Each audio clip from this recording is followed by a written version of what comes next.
మహాదేవుడును మన రక్షకుడైనటువంటి యేసుక్రీస్తు నామములో మీ అందరికీ వందనాలు తెలియజేస్తున్నాను. ఈరోజు నేను మీ ముందుకు రావడానికి గల కారణం ఏంటంటే, జన్వాడలో జరిగినటువంటి దాడి గురించి, క్రైస్తవుల మీద మతోన్మాద శక్తులు, ఉన్మాదులు చేసినటువంటి దాడి గురించి ఈరోజు మనం మాట్లాడబోతున్నాం. ఆ దాడిని ఖండిస్తూ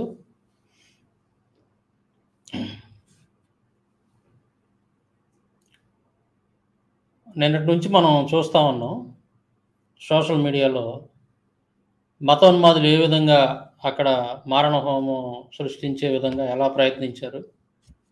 మెథడిస్ట్ చర్చిలో జ్వరబడి దాదాపు 200 నుంచి 300 మంది దాకా ఈ మతోన్మాద శక్తులు, ఉన్మాదులు క్రైస్తవుల మీద దాడి చేసి అక్కడ చిన్నపిల్లలు, చిన్నపిల్లలు ఉన్నారు, వికలాంగులు ఉన్నారు. వాళ్ళని కూడా నిర్దాక్షిణ్యంగా వాళ్ళ మీద దాడి చేసి వాళ్ళని గాయపరిచినటువంటి ఉన్మాదులు ఎవరైతే ఉన్నారో వాళ్ళని కేసు అయితే ఫైల్ చేశారు, కానీ ఇంతవరకు వాళ్ళని ఎవరిని కూడా నాకు అందిన సమాచారం వరకు వాళ్ళని అయితే ఇంతవరకు అరెస్ట్ చేయలేదని తెలిసింది నాకు. దాడి జరిగిన తర్వాత ఆర్ఎస్ ప్రవీణ్ కుమార్ గారు అక్కడికి వెళ్ళటం, ఆయన్ని కూడా అరెస్ట్ చేశారు. అంటే వాళ్ళని బాధితులను పరామర్శించడానికి వెళ్ళినటువంటి ఆర్ఎస్ ప్రవీణ్ కుమార్ గారిని కూడా అరెస్ట్ చేయడం జరిగింది. అంతేకాకుండా ఇక్కడ మనం గమనించాల్సినటువంటి విషయం ఏంటంటే, క్రైస్తవులకి జరుగుతున్నటువంటి అన్యాయం, పబ్లిక్గా కనపడుతున్నటువంటి అన్యాయం ఏంటంటే పక్షపాతం అని కూడా అనొచ్చు దీన్ని మనం. ఆ గ్రామంలో, ఆ ఊర్లో 144 సెక్షన్ పెట్టి 2 రోజుల మించి దాదాపు పెద్ద గొడవ జరుగుతున్నా కానీ, అంత గందరగోళం అయినా సరే ప్రధానమైనటువంటి మీడియాల్లో ఎక్కడా కూడా ఆ న్యూస్ అనేది కవర్ కాలేదు. టీవీ9, ఏబిఎన్, ఇంకా ఏదైతే ఉన్నారో పెద్ద పెద్ద ఛానల్స్గా మన తెలుగు 2 రాష్ట్రాల్లో చెప్పుకొని పిలువబడేటువంటి ఈ ఛానల్స్ ఏవైతే ఉన్నాయో వాటిల్లో ప్రధానమైనటువంటి ఒక న్యూస్ లాగా దీన్ని ఇంతవరకు టెలికాస్ట్ చేయలేదు. అంటే క్రైస్తవులకు ఏ విధమైనటువంటి వీక్ష జరుగుతుందో చూడండి. మీడియా పరంగా కానీ, ఇటు మతోన్మాదుల నుంచి ఇబ్బందులను ఎదుర్కొంటున్నటువంటి క్రమంలో కనీసం మీడియా కూడా క్రైస్తవులు జరుగుతున్నటువంటి అన్యాయాన్ని చూపించలేకపోతాం. అంటే దీన్ని బట్టి మనం అర్థం చేసుకోవచ్చు ఎంత దారుణంగా ఉందో క్రైస్తవుల పరిస్థితి. ఇటీవల మనం గమనించినట్లయితే బైరి నరీష్ అనేటువంటి ఒక సహోదరుడు వాళ్ళ దేవుళ్ళ గురించి ఏదో వ్యంగ్యంగా మాట్లాడాడని, అయ్యప్ప గురించి వ్యంగ్యంగా మాట్లాడాడని టీవీ9లో అదే పనిగా ప్రసారం చేశారు అప్పట్లో. ఇదిగో బైరి నరేష్ ఈ విధంగా మాట్లాడాడు, ఇతని మీద హిందువులు దాడి చేశారు. అంటే దాడి అని కూడా కాదు, వాళ్ళు అది ఒక హీరోయిజం లాగా చూపించారు. ఏది హిందువుల్ని, మతోన్మాదులు చేసినటువంటి పనిని అదేదో గొప్పగా ప్రజెంట్ చేస్తూ మీడియాలో చూపించారు. అంటే హిందూ దేవుళ్ళు, వాళ్ళ దేవతలకు సంబంధించి కానీ, లేదంటే హిందువుల మీద ఏదైనా జరిగినప్పుడు కానీ, లేదా హిందువుల యొక్క దేవాలయాలకు సంబంధించి ఏదైనా ఇష్యూ జరిగినప్పుడు ప్రధానంగా మీడియా ఫోకస్ చేసి చూపిస్తూ ఉన్నారు ప్రజలకి. కానీ క్రైస్తవులకి ఏదన్నా ఇలాంటి క్రైస్తవుల మీద దాడి జరిగినప్పుడు కానీ, చర్చిల మీద దాడి జరిగినప్పుడు కానీ మీడియా అనేది అసలు ఏమాత్రం కూడా ఇంట్రెస్ట్ చూపించట్లా, వాళ్ళ గురించి సమాజానికి తెలియనిట్లేదు అనమాట. ఇక్కడ మనకు అర్థమైపోతుంది చాలా దారుణంగా క్రైస్తవుల పట్ల ఈ మీడియా అనేది వ్యవహరిస్తూ ఉందని చెప్పి మనకి అర్థమవుతుంది. 144 సెక్షన్ పెట్టినటువంటి ఆ ఊర్లో అంత పెద్ద గోల అవుతున్నా కానీ ప్రధానమైనటువంటి న్యూస్ ఛానల్స్ కవర్ చేయట్లేదు అని అంటే దాన్ని మనం ఎలా అర్థం చేసుకోవాలి? రాబోయే కాలంలో అంటే ఇప్పుడు జరుగుతున్నటువంటి పరిస్థితులను బట్టి అంటే గత కొంతకాలంగా మణిపూర్లో జరిగినటువంటి సంఘటన నుంచి కనుక మనం గమనించుకుంటూ వస్తే వీళ్ళు ఈ మతోన్మాద శక్తులు పూర్తిగా డిసైడ్ అయిపోయారు క్రైస్తవుల మీద, అలాగే ముస్లిమ్స్ మీద, మైనారిటీలు ఎవరైతే ఉన్నారో వీళ్ళ మీద మనం దాడులు చేయొచ్చు, మనం వీళ్ళ మీద ఎన్ని దాడులు చేసినా సరే అధికార పక్షం అనేది ఒక మతతత్వ పార్టీ అనేది మనకు సపోర్ట్‌గా ఉంది. మనకేమి ఇబ్బంది లేదు అనేటువంటి ధోరణిలో వీళ్ళున్నారు. ఎనకమాలుండి వాళ్ళు గూడా ఆ విధంగానే కథ నడిపిస్తా ఉన్నారు. ఈ మతతత్వ పార్టీ ఏదైతే ఉందో ఇది ఎనకమాలుండి పావులు కదుపుతా ఉందన్నమాట. మైనారిటీల మీద మీరు చేసేటువంటి మీరు దాడులు చేయండి పర్వాలేదు. మీ మీద కేసులు గాని లేదా ఇంకేటి ఏమి లేకుండా మేము చూసుకుంటాం అనే ధోరణిలో కొన్ని రాజ్యాంగ వ్యతిరేక శక్తులు కొన్ని పనిచేస్తా ఉన్నాయి. అది మనకి కనపడతా ఉంది. అయితే ఇప్పుడు వీళ్ళ ముఖ్యమైనటువంటి ఉద్దేశ్యం ఏందంటే, ఈ మతోన్మాద శక్తుల యొక్క ఉద్దేశ్యం ఏందంటే, ప్రధానంగా ఈ టైంలో వీళ్ళు ఎక్కడ అవకాశం దొరికితే అక్కడ, ఎక్కడ అవకాశం దొరికితే అక్కడ ఈ మైనారిటీల మీద దాడులు చేయాలి. ముఖ్యంగా క్రైస్తవుల మీద, ముస్లిమ్స్ మీద దాడులు చేయాలి. దాడులు చేసి ఇదిగో ఈళ్ళు చూడు మన రాముడిని కించపరుస్తున్నారు. మన కృష్ణుడిని కించపరుస్తున్నారు అని చెప్పేసి దాన్ని జనాల్లోకి తీసుకెళ్ళి హిందుత్వం కోసం మా పార్టీ పనిచేస్తుంది. హిందూ మతాన్ని రక్షించడం కోసం మా పార్టీ పనిచేస్తుంది అని ఒక ఇది జనాల్లో కలిగించి వాళ్ళ ద్వారా ఓట్లు రాబట్టుకోవాలనేటువంటి ఆలోచనలో వీళ్ళు ఈ పనులన్నీ చేస్తా ఉన్నారు. వీళ్ళ వ్యూహం ఇదేననమాట. మీరు గమనించినట్లయితే కరుణాకర్ గాడు కొద్ది రోజుల క్రితం కత్తి పద్మారావు గారిని టార్గెట్ చేసి మా రాముడిని ఇట్లా అంటున్నాడు, అట్లా అంటున్నాడని వాడు మొదలుపెట్టాడు. ఆ తర్వాత దాన్ని ఈ ట్యాంక్ బండ్ దగ్గర ఉద్యమం చేద్దాం అది ఇది అని చెప్పేసి మళ్ళీ దాన్ని అట్లా పెద్దది చేస్తా వచ్చారు. ఆ తర్వాత ఇప్పుడు ఏం జరుగుతుంది, మళ్ళీ ఢిల్లీ వెళ్ళి మనం అక్కడ ధర్నా చేయాలి. మన రాముడు మన కృష్ణుడు గురించి మాట్లాడే వాళ్ళందరి నోరులు నొక్కేయాలి. వాళ్ళని కఠినంగా శిక్షించాలి. మన మతం గురించి కానీ మన దేవుళ్ళ గురించి కానీ ఎవడూ నోరెత్తి మాట్లాడకూడదు. మనం మాత్రం వాళ్ళని బండబూతులు తిట్టవచ్చు, లకారాలు ఉపయోగించవచ్చు, ఏదైనా చేయొచ్చు. మనం ఏదైనా అవతలోళ్ళని తిట్టొచ్చు కానీ అవతలోడు కనుక మనల్ని ఏదైనా చిన్న మాట విమర్శించినా మన దేవుళ్ళ గురించి వాళ్ళని వెంటనే అరెస్ట్ చేయాలి, వాళ్ళని శిక్షించాలి అని వీళ్ళు ఎక్కడ ఢిల్లీలో ధర్నా చేయడానికి మతోన్మాద శక్తులు కొన్ని ప్రయత్నాలు చేస్తాం. పర్టికులర్‌గా ఈ టైంలోనే వీళ్ళెందుకు ఇంత ముమ్మరం చేస్తున్నారంటే ప్రధానమైనటువంటి కారణం రేపు ఎంపీ ఎలక్షన్‌లు ఉన్నాయి అక్కడ. ఎక్కడ? తెలంగాణలో. కొద్ది రోజుల్లో ఎంపీ ఎలక్షన్‌లు ఉన్నాయి. మన ఆంధ్రాలో కూడా ఎలక్షన్‌ల దగ్గరికి వస్తా ఉన్నాయి. సో, ఈ మూవ్‌మెంట్‌లో ఏం చేయాలంటే వీళ్ళకి ఈ మతతత్వ పార్టీకి ఓట్లు మరిన్ని పడాలి అనంటే ఈ వాళ్ళ యొక్క వింగ్స్ ఏవైతే ఉన్నాయో ఆర్ఎస్ఎస్, తర్వాత బజరంగ్ దళ్, ఆ తర్వాత కొంతమంది యూట్యూబ్‌లో ఈ పని బాట లేకుండా ఇదే పనిగా పెట్టుకొని కొన్ని మత ఉన్మాదాన్ని జనాలకు నూరిపోస్తూ కరుణాకర్ గారు లాంటి సన్నాసులు ఎవరైతే ఉన్నారో, కరుణాకర్ గారు, రాధా మనోహర్ దాసు, తర్వాత ఈ అమర ప్రసాద్, లలిత్ కుమార్ ఇట్లాంటి వాళ్ళు ఇంకా కొంతమంది ఉన్నారు. ఈ న్యూస్ ఛానల్స్ పెట్టి కొన్ని యూట్యూబ్ ఛానల్స్ పెట్టి మత ఉన్మాదాన్ని బాగా జనాలకి ఎక్కిస్తున్నటువంటి వీళ్ళందరిని కూడా కలుపుకొని ఇప్పుడు గొడవలు సృష్టించాలి. రాముడు, కృష్ణుడు, శివుడు అనుకుంటా ఈ చర్చిలు, మసీదులు ఇట్లా గొడవలు సృష్టించాలి. గొడవలు సృష్టిస్తే ఏమైందంటే ఈ మత ఘర్షణలు వీళ్ళకి ఎక్కువ ఎంత చెలరేగితే అన్ని ఓట్లు పడతా ఉంటాయి వీళ్ళకి. వీళ్ళ ప్లాన్ అదేననమాట. ఇప్పుడు కరుణాకర్ గారు గాని, ఆ బచ్చాగాళ్ళు ఎవరైతే ఉన్నారో వాళ్ళు రోడ్డు మీదకొచ్చి ఈ ధర్నాలని అదని ఇదని మాట్లాడుతున్నారు అనంటే వాళ్ళు డమ్మీలు. వాళ్ళదేమి లేదసల. వాళ్ళంతా కూడా డమ్మీలు. వాళ్ళ ఎనకమాల పెద్ద యంత్రాంగం ఉంది. బ్రాహ్మణ వర్గం ఉంది. అలాగే మతతత్వ పార్టీ ఉంది. దానికి సంబంధించినటువంటి కొన్ని రాజ్యాంగ వ్యతిరేక శక్తులు కొన్నుండాయి. వీళ్ళందరూ కలిసి ఈ సన్నాసులను ఆడిస్తా ఉండారు ఈ మొత్తం. మీకెందుకు కానీ డబ్బు గురించి మీరు ఆలోచించాల్సిన పని లేదు.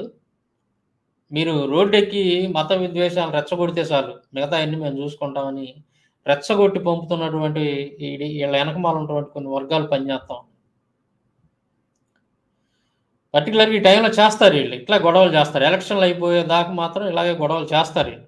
ఇట్లా గొడవలు చేస్తే ఏమైద్దంటే ఎంత ఎక్కువ మత విద్వేషాలు రెచ్చగొడితే అన్ని ఎక్కువ ఓట్లు పడుతుంటాయి వీళ్ళకి మతోన్మాదం.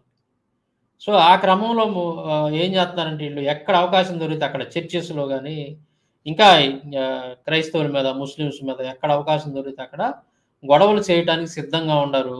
ప్రణాళికలు రచిస్తా ఉన్నారు. మత విద్వేషాలు రెచ్చగొట్టడానికి తెలుగు రాష్ట్రాల్లో ఈ ప్రణాళికలు రూపొందిస్తా ఉన్నారు. వీళ్ళ వెనకమాల పెద్ద పెద్ద తలకాయలే ఉన్నాయి. వీళ్ళు బచ్చాగాళ్ళు, వీళ్ళదేం లేదు. వీళ్ళ వెనకమాల చాలా పెద్ద తలకాయలు పనిచేస్తాం. రాజకీయ నాయకులు ఉన్నారు వాళ్ళల్లో. ఈ మత ఉన్మాద సంస్థలు కొన్నున్నాయి. మత ఉన్మాద శక్తులు కొన్నున్నాయి. ఇట్లాంటి వీళ్ళందరూ కలిసి వీళ్ళకి అన్ని రకాలుగా సపోర్ట్ ఇస్తూ ముందుకు తోస్తా ఉన్నారు. వాటిలో భాగంగానే ఇది జరిగిందని నేను అనుకుంటున్నాను. అంతమంది చర్చి మీదకెళ్ళి అంత విద్వేషపూరితంగా చిన్నపిల్లలని కూడా చూడకుండా, స్త్రీలని కూడా చూడకుండా వాళ్ళని గాయపరిచి గందరగోళం చేసినటువంటి పరిస్థితులు చూస్తుంటే చాలా బాధాకరంగా ఉంది. అంటే వీళ్ళకి ఏమాత్రం జాలి, దయ ఇట్లాంటివి ఏమి ఉండవు ఈ మత ఉన్మాద శక్తులకి.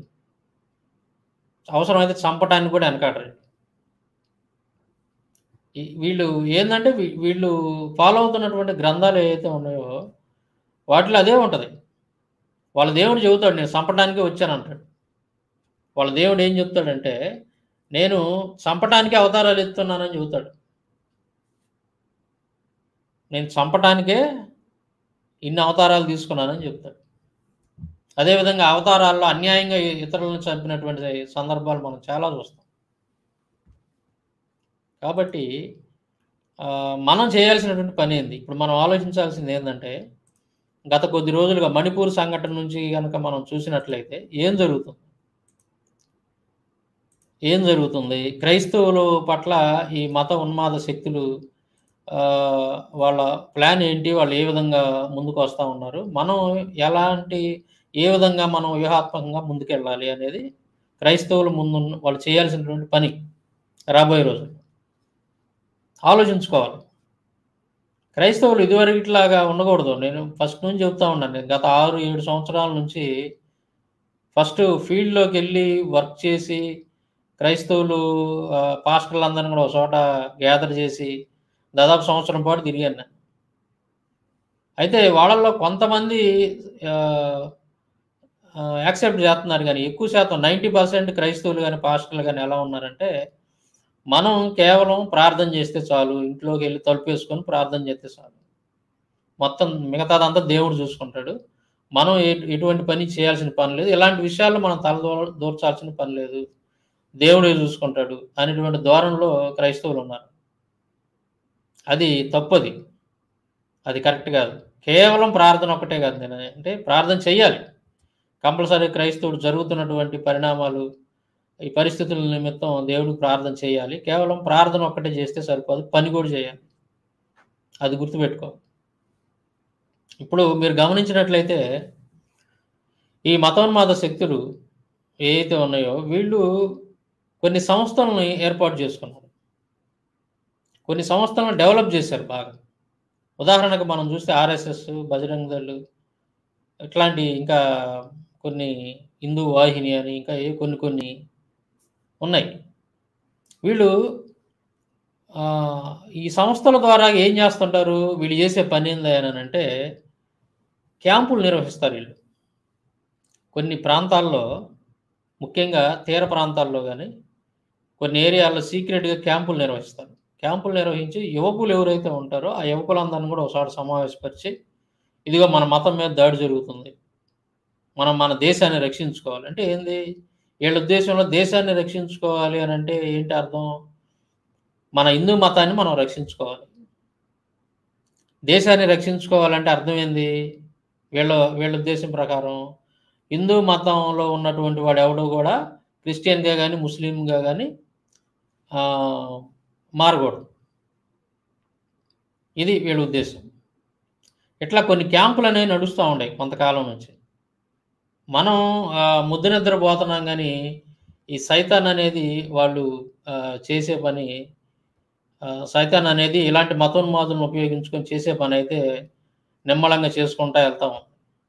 ఇప్పుడు మనం చేయాల్సినటువంటి పనేందంటే, రాబోయే రోజుల్లో ఇట్లాంటి పరిస్థితులు ఇంకా మరిన్ని మనం ఎదుర్కోవాల్సొచ్చింది.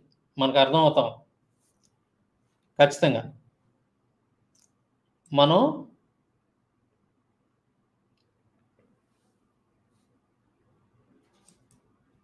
రాబోయే రోజుల్లో ఇలాంటియన్నీ కూడా మనం ఇంకా కఠినమైనటువంటి పరిస్థితులు మనం ఎదుర్కోవాల్సొచ్చేది కాబట్టి, మనము ఒక ప్రణాళిక అనేది రూపొందించుకోవాలి.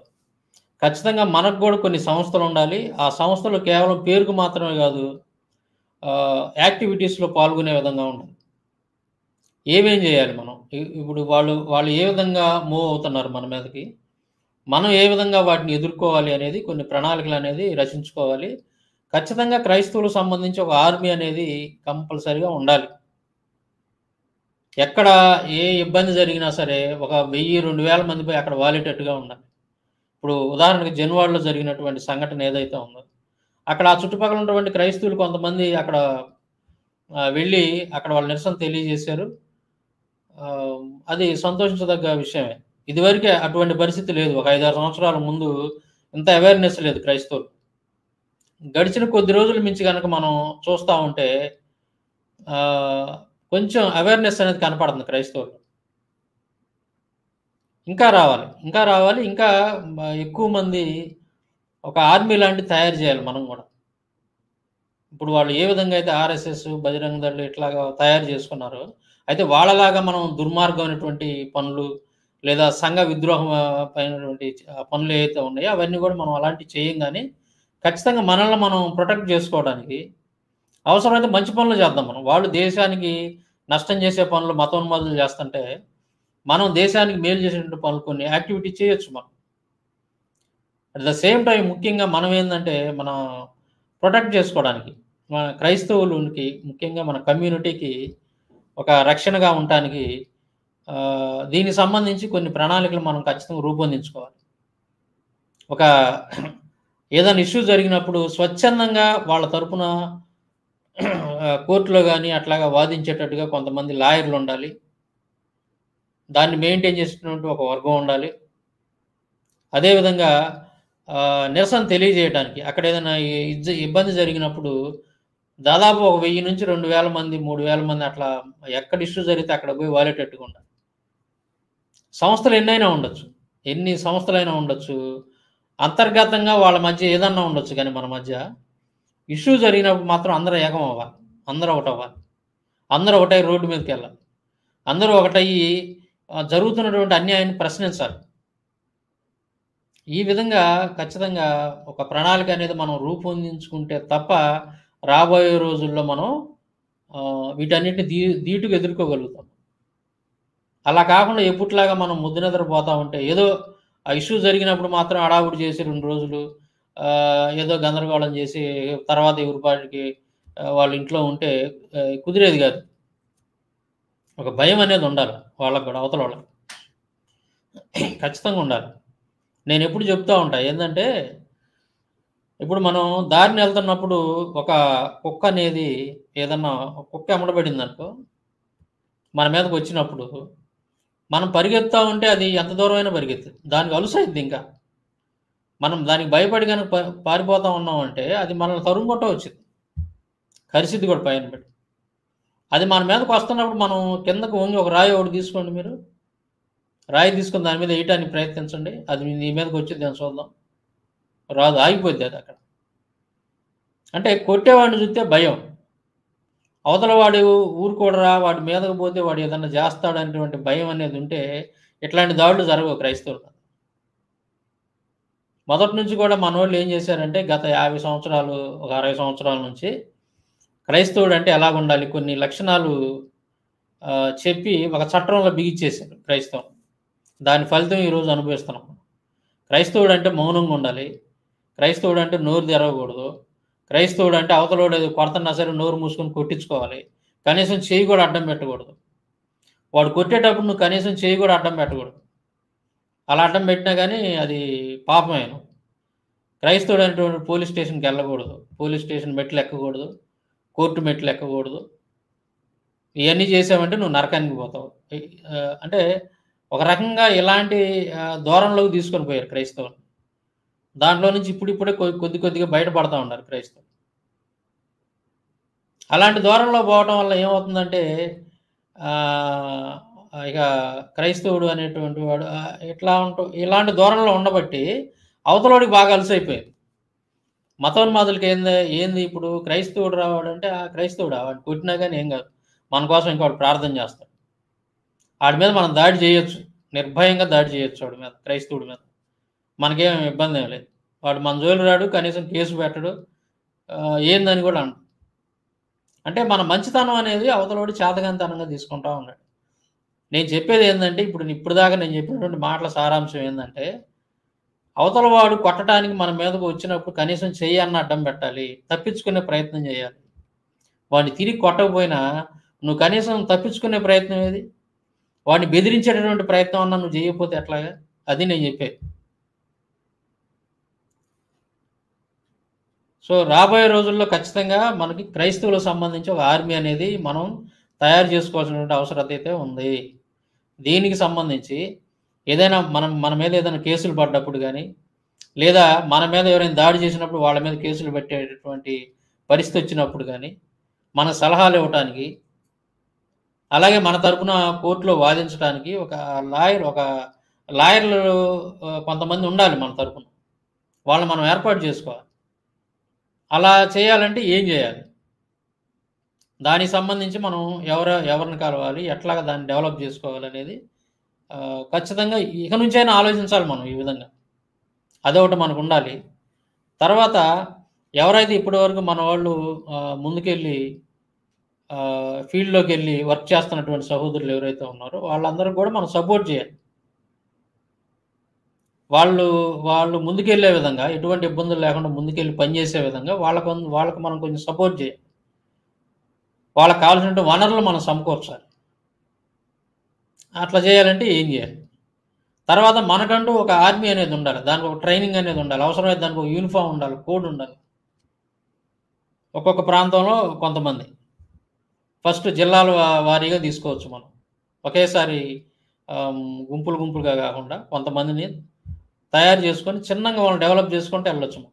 ఇప్పుడు ఆర్ఎస్ఎస్ కూడా వచ్చిందంటే ఒక గదిలో సుమారుగా ఒక 10 మంది, 12 మంది కూర్చొని ఆలోచించుకొని ఆ తర్వాత దాన్ని డెవలప్ చేసుకుంటే ఈ రోజున ఓ 70, 80 సంవత్సరాలు గడిచేసరికి ఏమైంది? ఈరోజు దేశాన్ని పరిపాలించే స్థాయికొచ్చారు. అంటే ఒక్క రోజులోనే ఏది అవ్వదు. ఒక్క రోజులోనే మనం అనుకున్నట్టు ఏది అవ్వదు. ఖచ్చితంగా కొద్ది టైం పట్టిద్ది. టైం పట్టిద్ది గదా! మరి మనం మొదలుపెట్టాలి గదా! ముందు. ఇప్పుడు ఒక సామెత ఉంది. 1000 అడుగుల దూరమైనా సరే 1000 మైళ్ళు దూరమైనా సరే 1000 మైళ్ళు దూరమైనా సరే ఒక్క అడుగుతోటే ప్రయాణమైనా సరే ఒక్క అడుగుతోటే మొదలైద్ది అనేటువంటి ఒక సామెత ఉంది. ఆ! 1000 మైళ్ళ ప్రయాణం అయినా సరే ఒక్క అడుగుతోటే మొదలైద్దని జెప్పి ఒక సామెత ఉంది. అట్లాగే మనం ఇప్పుడైనా సరే మేలుకోవాలి గదా! కళ్ళు తెరవాలి గదా! ఇప్పుడైనా సరే కళ్ళు తెరవాలి. ఆ విధంగా మనం ఆలోచన అనేది ఉండాలి. ఐక్యత రావాలి ముందు క్రైస్తవుల్లో ఒక యూనిటీ అనేది రావాలి. అంతర్గతంగా మనకు డినామినేషనల్ పరంగా ఎన్నైనా ఉండొచ్చు గాక. కానీ అవన్నీ మనం ఏదైనా ఉంటే కూర్చొని మాట్లాడుకుంటాం. అది వేరే విషయం. కానీ మన మీదకి ఒకడు వచ్చినప్పుడు, అవతల వాళ్ళు మన మీదకొచ్చి మన ఉనికినే లేకుండా చేయాలని ప్రయత్నం చేస్తున్నప్పుడు అందరం ఒకటవ్వాలి. ఏకం అవ్వాలి అందరం. అందరం ఒకటై ఫైట్ చేయాలి. ఇంకొకటేందంటే క్రైస్తవుల్లో ఒక అభద్రతా భావం ఉంది. ఏంటది అనంటే, అయ్యో! వాళ్ళు ఎక్కువ మంది ఉన్నారే, అధికారం వాళ్ళ చేతిలో ఉంది. మనం వాళ్ళతో ఏమి ఫైట్ చేయలేము. వాళ్ళ ముందు మనం నిలబడలేము. ఎక్కువగా 95% నాకు చాలామంది ఫోన్‌లు చేస్తుంటారు. వాళ్ళనే మాటలు ఇదే. ప్రధానమంత్రే వాళ్ళ పక్షంగా ఉన్నాడు. అతనే ఇయన్నీ చేపిస్తా ఉన్నాడు. మనం వాళ్ళకి ఎదురు నిలబడగలమా మనం? ఇట్లాంటియన్నీ గూడా ఆలోచిస్తా ఉంటారు. ముందు మీ మనసులో నుంచి అది తీసేయాల అర్జెంట్‌గా. అదెప్పుడైతే తీసేత్తావో ఈ దేశం నాది. నేను ఈ దేశ పౌరుడిని. ఈ దేశంలో నాకు సర్వ హక్కులు ఉన్నాయి. అని నువ్వెప్పుడైతే ధైర్యంగా నిలబడగలుగుతావో, అప్పుడు నువ్వు దేన్నైనా ఎదుర్కోగలుగుతావు. దేన్నైనా ఎదుర్కోగలుగుతావు. ఎగ్జాంపుల్ చెప్పాలంటే మనకి ఇజ్రాయెల్ దేశం ఉంది. ఇజ్రాయెల్ దేశం చాలా చిన్న దేశం అది. చుట్టుపక్కల అన్ని దేశాలు ఇజ్రాయెల్ దేశానికి చుట్టూ ఉన్న దేశాలన్నీ శత్రు దేశాలు. వాళ్ళందరూ ఒకటవుతారు ఇజ్రాయెల్ దేశాన్ని నాశనం చేయటానికి. అందరూ ఒకటయ్యి యుద్ధం చేయాలని చూస్తుంటారు. ఎప్పుడెప్పుడు ఈళ్ళని నాశనం చేద్దామా? ఎక్కడ అవకాశం దొరికిద్దని ఇజ్రాయెల్ దేశం మీదకి యుద్ధం చేయటానికి కాసుకొనుంటాయి చుట్టూ ఉన్న దేశాలు. కానీ వీళ్ళసలు భయపడరు ఇజ్రాయేలీలు. అస్సలు భయపడరు.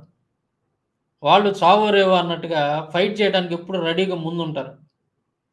ఇప్పుడు రీసెంట్‌గా మనం చూసాం. వాళ్ళు ఈళ్ళని 100, 200 మందిని తీసుకొని పోతే మొత్తం ఆ ప్రాంతం అంతా కూడా పాలస్తీనాలో ఉన్నట ఆ ప్రాంతం అంతా కూడా మొత్తం తుడిచిపెట్టేశారు. గాజాలో మొత్తం కూడా అయన్నీ కూడా తుడిచిపెట్టేశారు ఏం లేకుండా. నామరూపాలు లేకుండా చేశారు. వదిలిపెడతలే. ఎంతమంది చెప్పినా సరే ఈళ్ళు వదిలిపెడతలే.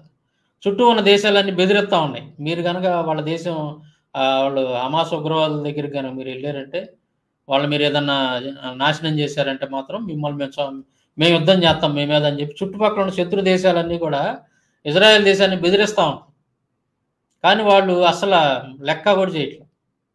వాళ్ళనుకున్నది సాధించడానికి ముందుకెళ్తున్నారు. అనుకున్నది సాధిస్తున్నారు.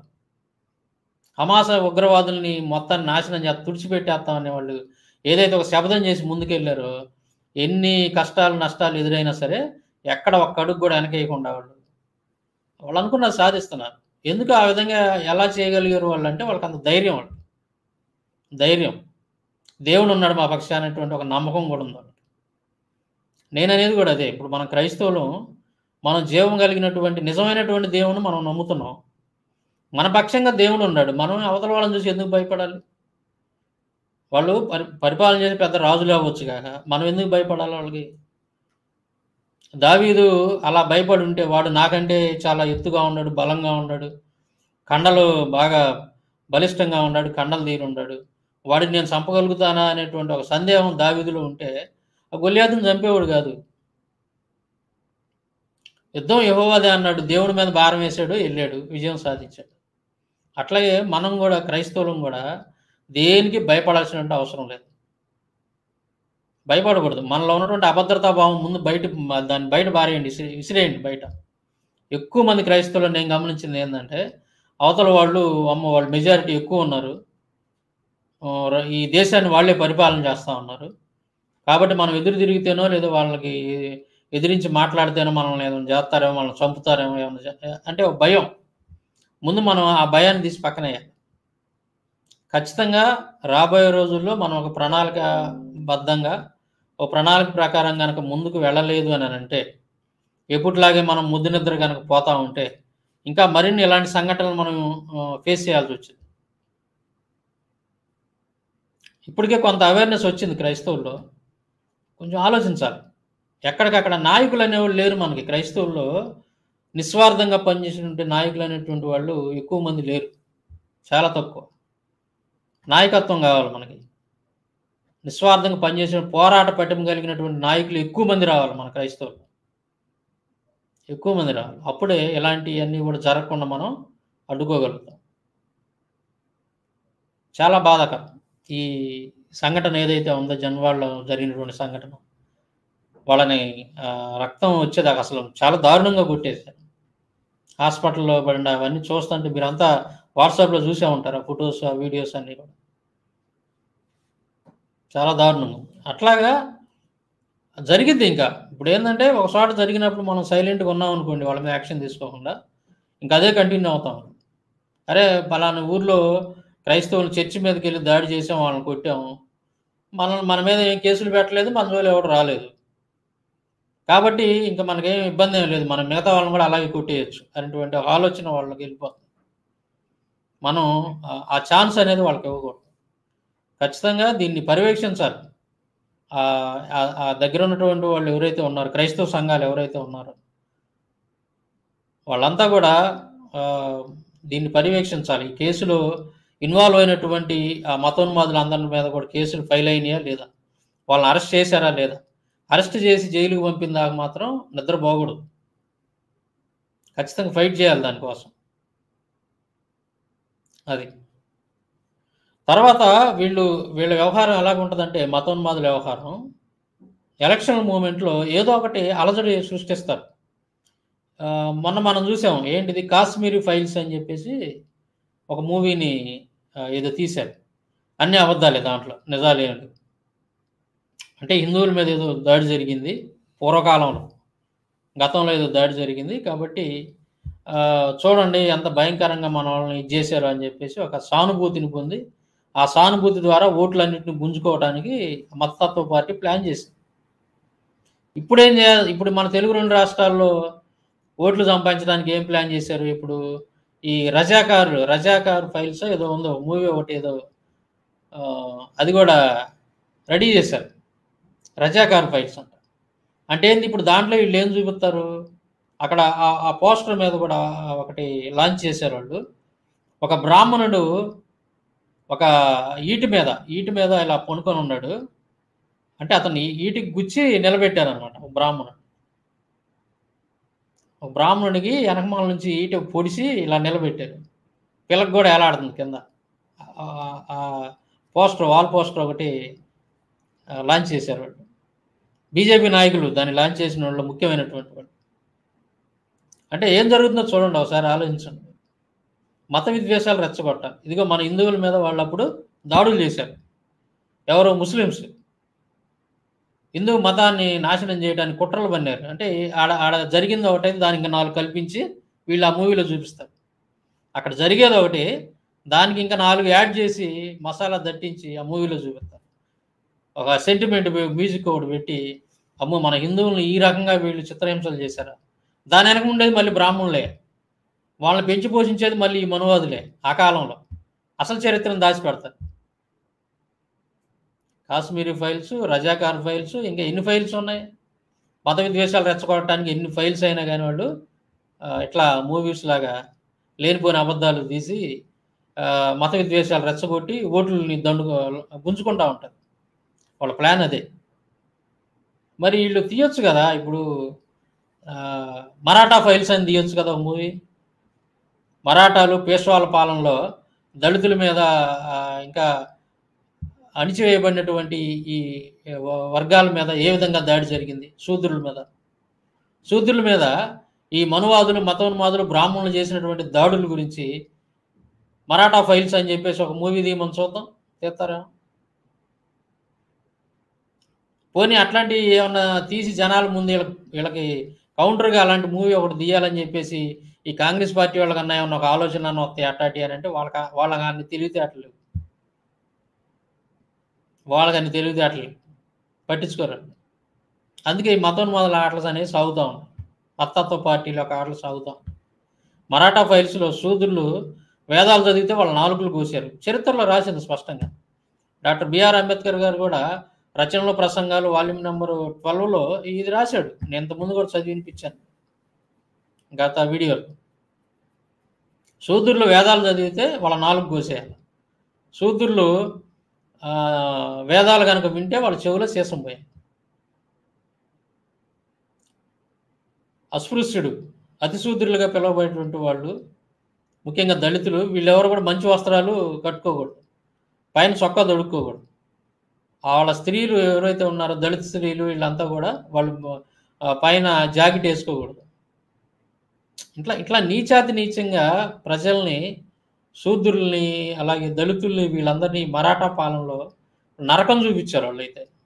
మరాఠాలంతా కలిసి వాళ్ళ ఆ రాజుల కింద ఉన్నటువంటి ఈ బ్రాహ్మణులు, మనువాదులు ఎవరైతే ఉన్నారో వాళ్ళంతా కూడా వీళ్ళకి నరకం చూపించారు. మరి వాటి గురించి మరాఠా ఫైల్స్ అని మూవీ ఎందుకు తీరు?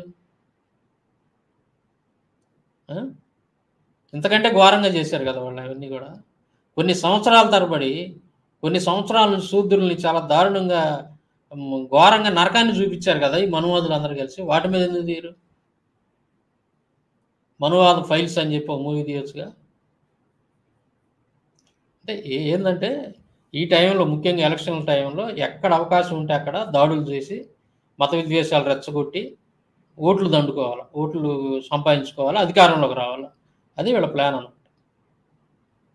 సో నేను ఈ సందర్భంగా చెప్పేది ఏంటంటే, జన్వాడలో జరిగినటువంటి ఆ సంఘటన ఏదైతే ఉందో, ఈ మతోన్మాదులు చేసినటువంటి దుర్మార్గాన్ని నేను ఖండిస్తూ, మన క్రైస్తవులు కూడా మేల్కొని, ఇక నుంచి అయినా సరే మేల్కొని వ్యూహాత్మకంగా ముందుకు వెళ్ళాల్సినటువంటి అవసరత అనేది ఉంది అని గుర్తు చేయడానికి నేను ఈ వీడియో చేశాను. జరిగిన ఈ సంఘటనలు ఇక నుంచి జరగకుండా మనం ఏం చేయాలి, ఏ విధంగా ముందుకు వెళ్ళాలి, ఎలా ఫైట్ చేయాలి, ఎలా మనం ఒక ప్రణాళికాబద్ధంగా ఎలా వెళ్ళాలి, మనకు కూడా ఒక ఆర్మీ అనేది ఒకటి కావాలి, మనకు కూడా చట్టపరంగా సహాయం చేసేటటువంటి ఒక వింగ్ అనేది మనకు ఉండాలి. క్రైస్తవులకి, పాస్టర్లకి ఏదైనా ఇబ్బంది జరిగినప్పుడు స్వచ్ఛందంగా వాళ్ళ తరపున నిలబడి, వాళ్ళకి న్యాయం జరిగే విధంగా పోరాడేటువంటి, హెల్ప్ చేసేటటువంటి ఒక వింగ్ అనేది క్రైస్తవులకు ఉండాలి. వీటి మీద దృష్టి పెట్టాలి. ఈ పెద్ద పెద్ద సంస్థలు, బిషప్పులు ఇంకా ఎవరెవరైతే ఉన్నారో మన క్రైస్తవుల్లో, వాళ్ళందరూ ఇక నుంచి ఈ విషయాల మీద దృష్టి పెట్టాలి మీరు. ఖచ్చితంగా మనల్ని మనం ప్రొటెక్ట్ చేసుకునేటువంటి ఏ అంశాలైతే ఉంటాయో వాటన్నిటి మీద దృష్టి పెట్టాలి. రాబోయే రోజుల్లో ఆ విధంగా మనం ప్రణాళికాబద్ధంగా ముందుకెళ్తేనే తప్ప, మనం ఈ మతోన్మాదులను ఎదుర్కోలేం. దేవుడున్నాడు. దేవుడు మనకు సహాయం చేస్తాడు. అయితే మనం చేయాల్సినటువంటి పని కూడా మనం చేయాలి కదా! మనం కదలకుండా కూర్చొని దేవుడు ఎప్పుడు కూడా మీరు సైలెంట్‌గా ఇంట్లో కూర్చోండి మొత్తం నేను చూసుకుంటానని చెప్పలా. ఇప్పుడు అలా చెప్పేవాడైతే సర్వ సృష్టికెళ్ళి సువార్తను ప్రకటించండి అని ఎందుకు చెప్తాడు మనకి? మరి మనం కదలకుండా ఇంట్లో కూర్చుంటే ఆ సువార్త ఏదో ఆయనే వాళ్ళకి అందేటట్టు చేసుకునేవాడు కదా! కాబట్టి మనం చేయాల్సిన పనులు మనకుంటాయి. కొన్ని ఉంటాయి. మనం చేయాల్సిన పని మనం చేస్తూ తర్వాత దేవుని సహాయం అడగాలి మనం. దేవుడిని ప్రార్థించాలి. అది. మొదటి నుంచి కూడా ఎప్పటినుంచో నేను చెప్తా ఉన్నాను ఈ విషయాల గురించి. చాలామంది ఫస్ట్‌లో మనం చెప్తా ఉంటే మనల్ని ఏదో పిచ్చోళ్ళలాగా చూసారు. అప్పట్లో 5, 6 ఏళ్ల క్రితం. అన్ని డినామినేషన్‌లను పిలిచి కొన్ని చోట్ల నరసరావుపేటలో గాని, ఇంకా చుట్టుపక్కల ఒక సంవత్సరం పాటు తిరిగాను నేను అప్పట్లో. నేను ఇంక కొంతమంది సహోదరులు కలిసి, కొంతమంది పాస్టర్స్‌ని అందరిని కూడా ఏకం చేసి, మన మీద రాబోయే రోజుల్లో ఇలా జరిగిద్ది. ఇలాంటి ఇబ్బందులు జరుగుతాయి, దాడులు జరుగుతాయి. మనం ఇక నుంచి మనం జాగ్రత్తగా ఉండాలా, యూనిటీ ఉండాలా మనలో. మనం ఇలా ఉండాలని చెప్తా ఉంటే, ఆళ్ళు ఏందో మనకేదో పని పాట లేకుండా మనం ఏదో ఎళ్లి వాళ్ళకి చెప్పినట్టుగా ఉంది. లెక్క చేయలే ఎవరు. కానీ ఆ రోజు మేమేదైతే చెప్పామో, అది ఈ రోజున జరుగుతా ఉంది. ఒక్కొక్కళ్ళు తెలుసుకుంటా ఉన్నారు. అవేర్‌నెస్ అనేది వస్తా ఉంది ఒక్కొక్కళ్ళు. 5, 6 ఏళ్ల క్రితమే నేను చెప్పాను. కరుణాకర్ గారు రాసినటువంటి 2 పుస్తకాలను తీసుకొని, నేను విజయవాడ ప్రెస్ క్లబ్‌లో క్రైస్తవులందరూ కలిసి అదొక సంస్థ అనమాట. పెద్ద సంస్థ. ఒక మీటింగ్ జరుగుతా ఉంది. క్రైస్తవ సంస్థ మీటింగ్ జరుగుతా ఉంటే, నాకు వేరే వాళ్ళు చెప్తే నేనెళ్ళాను ఆ పుస్తకాలు తీసుకొని. అక్కడ అది జరుపుతున్నటువంటి ఆయన అడ్వకేటు, హైకోర్టు అడ్వకేట్ ఆయన. నేను ఆయన కలిసి ఆ మీటింగ్ జరగటానికి ఒక అరగంట ముందు ఆయన్ని కలిసి, ఒక గంట ముందు పర్సనల్‌గా కలిసి ఆ పుస్తకాలిచ్చి, ఇదిగో ఇలా జరుగుతుందండి. రాబోయే రోజులు మనం ఇవి ఇప్పుడు అంటే వాడు స్టార్టింగ్ టైం. కరుణాకర్ గారు స్టార్టింగ్ వచ్చిన టైం. మనం ఇప్పుడు ఈ మతోన్మాదులను ఎదుర్కొని వీళ్ళ మీద కేసులు పెట్టి, చట్టబద్ధంగా వీళ్ళని శిక్షించకపోతే, వీళ్ళు ఇంకా దుర్మార్గాలు ఎక్కువ చేస్తా ఉంటారు. ఇలాంటి పుస్తకాలు రాసి జనాల్లోకి పంపిస్తా ఉంటారు. క్రైస్తవులకు ఇబ్బందులు ఎదురవుతాయండి. ఇలాంటి తప్పుడు పుస్తకాలు తీసుకొని మతోన్మాదులు క్రైస్తవులను వేధించడం మొదలు పెడతారు.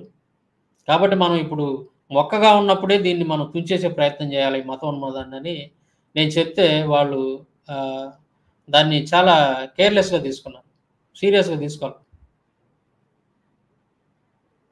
ఫస్ట్‌లో నేనింకా వేరే కొన్ని చోట్ల కూడా ఎళ్ళాను. కొంచెం పెద్దవాళ్ళుగా పిలువబడుతున్నటువంటి వాళ్ళు, కొంత పెద్ద సంస్థలుగా పిలువబడుతున్నటువంటి వాళ్ళ దగ్గరికెళ్ళాను. నేను తిరిగాను నేను 5, 6 ఏళ్ల క్రితం. ఎళ్తే ఎవరు కూడా అలా పట్టించుకోవట్లే. అంటే వాళ్ళ ఉద్దేశ్యం ఏందంటే, మనం కేవలం ప్రార్థన చేస్తే చాలు. మనం పట్టించుకోవాల్సినటువంటి పని లేదు. దేవుడు చూసుకుంటాడు. ఇయన్నీ మనకు కొత్త కాదు. శ్రమలనేవి వస్తాయని మనకు దేవుడు చెప్పాడు గదా! కాబట్టి మనం వాటి గురించి ఆలోచించొద్దు. ప్రార్థన చేసుకో చాలు. ఇదే ధోరణిలో ఉండారు అందరూ. ఎవరిని కదిలిచ్చినా ఇయ్యే మాటలు. ఇప్పుడు అర్థమవుతుంది మరి. ఇప్పుడు అర్థమవుతుంది ఒక్కొక్కరికి. అంటే సెగ తగిలితే గాని అర్థం కాదు మనకి. తడిసినాక గుడిసె కప్పుకోవటం అంటారు చూసారా? అట్లా ఉంది వ్యవహారం. నేను ఇప్పుడైనా చెప్తున్నాను అది. ఇక నుంచి అయినా సరే మనం మేలుకోవాలి. మొద్దు నిద్ర పోకుండా ఇక నుంచి అయినా మేలుకోవాలి. తగిన ప్రణాళికలనేవి మనం రచించాలి. ఒక ఆర్మీ అనేది ఉండాలి. క్రిస్టియన్ ఆర్మీ అనేది ఒకటి ఉండాలి కంపల్సరీగా. అన్ని జిల్లాల్లో, అన్ని ప్రాంతాల్లో ఉండాలి.